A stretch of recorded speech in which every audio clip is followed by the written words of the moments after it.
Hai semuanya, apa kabar? Sehat, sukses, bahagia selalu. Jangan lupa subscribe, like, bagikan channel ini, dan berikan komentarnya agar kami semakin semangat dalam memberikan Anda video terbaru setiap harinya. Bagi Anda yang selama ini telah mendukung kami ucapkan terima kasih banyak, dan kami doakan Anda selalu diberikan kesehatan, rezeki, dan kebahagiaan yang melimpah. Mari kita mulai sebuah market review tanggal 23 Maret tahun 2021 hari ini. Jangan lupa aktifkan loncengnya ya, agar Anda tidak tertinggal di setiap video kami. Hari ini kalau kita lihat dari market review, kemarin kami prediksi IHSG merah. Kemudian tadi pagi melihat suasana market Amerika yang menghijau, market Asia yang dibuka optimis menghijau. Kami memprediksi IHSG akan berada di dalam zona hijau, tapi hanya 51% karena kami ragu-ragu kok Edo-nya merah 1%, padahal market Amerika hijau. Dan ternyata kalau kita lihat pagi waktu pembukaan, IHSG bergerak sejalan dengan market Asia dan dibuka di 6.331,698 dan sempat menyentuh titik tertingginya di 6.342,130. Lalu menjelang penutupan babak pertama atau sesi 1, IHSG sudah ditutup di zona merah. Dan akhirnya IHSG terus turun sampai ke titik terendahnya di 6.245,991.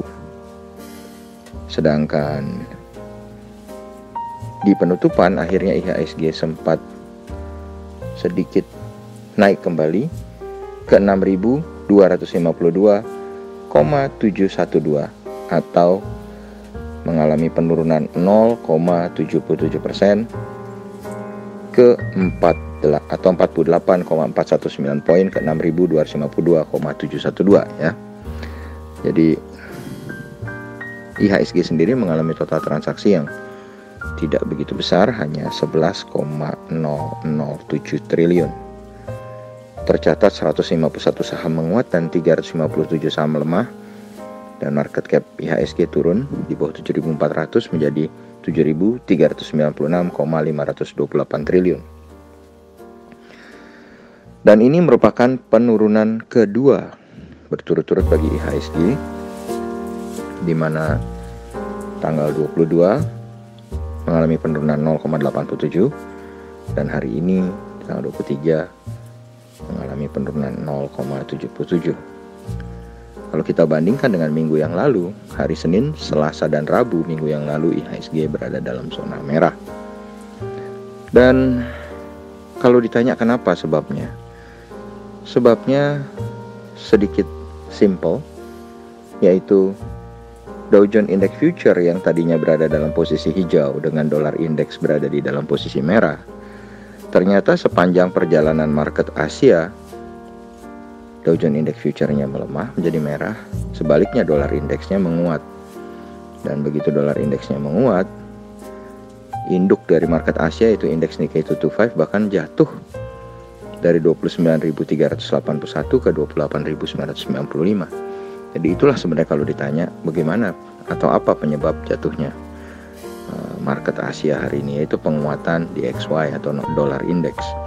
Dari indeks LQ45 sendiri hari ini diperdagangkan dengan melemah 3,759 poin atau 0,4% ke 940,522.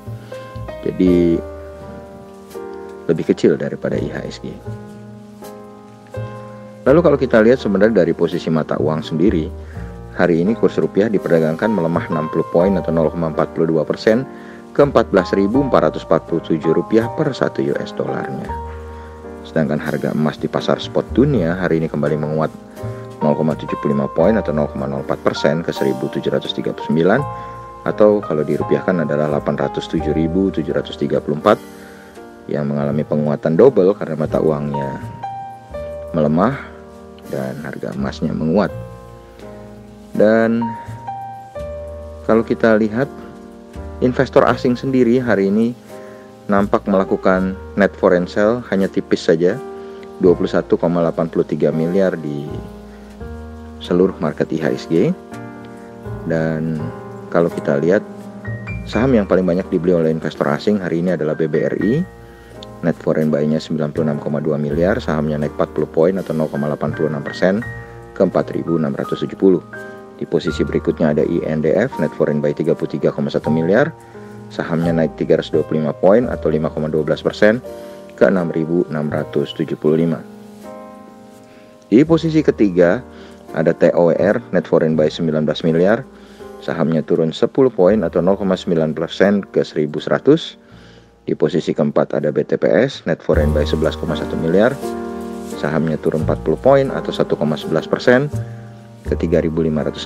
Sedangkan di posisi kelima ada ASII yang tidak mengalami perubahan harga, tetap di 5.575 dengan net foreign buy 9,7 miliar rupiah.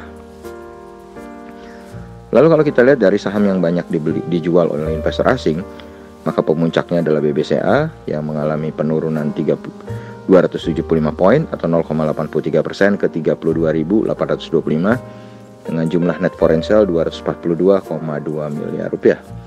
ICBP di posisi kedua meraih net foreign sale 31,5 miliar. Sahamnya justru mengalami kenaikan yang cukup tajam, yaitu 375 poin atau 4,25% ke 9.200, tapi masih belum merupakan yang tertinggi. Di posisi ketiga ada TLKM yang dijual oleh investor asing 27,9 miliar, sahamnya turun 20 poin atau 0,59% ke 3.360. Di posisi keempat ada BMRI atau Bank Mandiri, net foreign sale 27,4 miliar, sahamnya naik 50 poin atau 0,75% ke 6.675.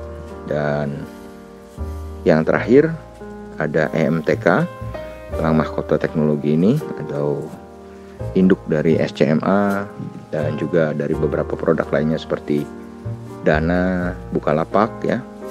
Net foreign sale-nya 24,7 miliar, tapi sahamnya naik 110 poin atau 4,62% ke 2.490, sekaligus menjadi saham dengan kenaikan terbanyak di daftar saham-saham yang dijual oleh investor asing. Memang cukup membingungkan.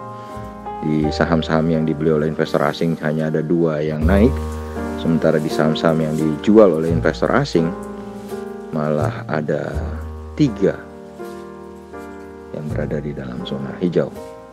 Lalu kalau kita lihat bagaimana market Asia saat ini, tadi indeks Nikkei 225 Tokyo Jepang kami katakan ditutup di 28.995,920, mengalami pelemahan 178,230 poin atau 0,61%. Berbalik dari sebelumnya surplus 1%.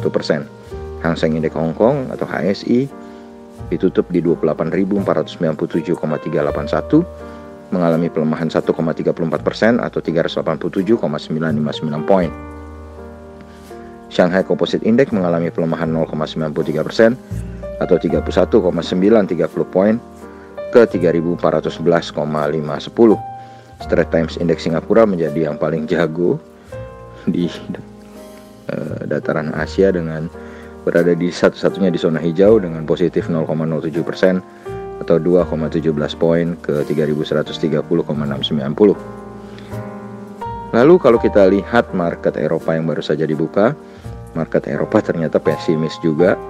FTSE 100 Index London melemah 42,47 poin atau 0,63% ke 6.683,630.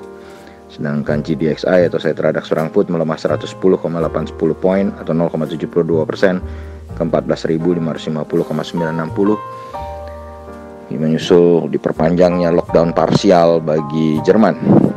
Ya. Kemudian Dow Jones Index Future juga kita melihat masih melemah 122 poin atau 0,37% ke 32.497. Sedangkan DXY atau Dollar Index kembali perkasa, menunjukkan taringnya naik 0,4% atau 0,365 poin ke 92,109. Lalu bagaimana dengan IHSG kita untuk esok hari ini? Dengan melihat posisi dolar indeks yang menguat dan pesimisnya market Amerika dan market Eropa, maka kami memprediksi 51% IHSG akan berada di dalam zona merah. Satu-satunya yang bisa menolong IHSG hanya IHSG sudah melemah 2 hari berturut-turut ya. Itu saja. Sedangkan dari regional, dari mata uang, tekanan dari global akan cukup mempengaruhi. Kita lihat saja nanti besok di market outlook bagaimana sih sebenarnya penutupan market Eropa dan Amerika nanti malam. Demikianlah yang bisa kami sampaikan kali ini. Semoga bermanfaat, tetap sehat, tetap semangat, maju terus dalam mencapai profit maksimal di pasar modal Indonesia. Dan jangan lupa untuk selalu berusaha berbahagia. Sampai jumpa.